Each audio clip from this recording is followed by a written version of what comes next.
జాగ్రత్తగా గమనించుకోండి. ఆస్తులు, మనకుండే సోషల్ స్టేటస్, మన స్థితులు, మన పొజిషన్స్ మనకి సుఖాన్ని ఇచ్చేయి.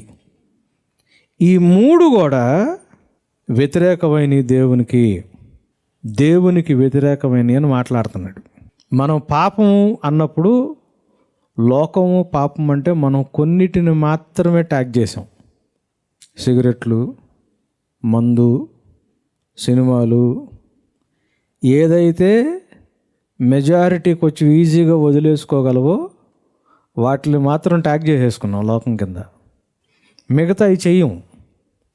మనం ట్యాగ్ చేయడం కాదు, ఏది లోకానికి సంబంధించింది, ఏది దేవుని రాజ్యానికి సంబంధించిందో ఇక్కడ యోహాను భక్తుడు రాస్తున్నాడు, చాలా స్పష్టంగా రాస్తున్నాడు.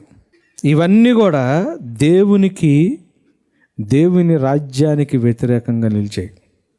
అంటే ఆస్తి ఉండటం తప్పు కాదు, డబ్బులు ఉండటం తప్పు కాదు, ధనాపేక్ష, డబ్బులు సంపాదించాలన్న ఆశ తప్పు, నాకు గొప్ప ఆస్తి ఉండాలన్న కోరిక తప్పు.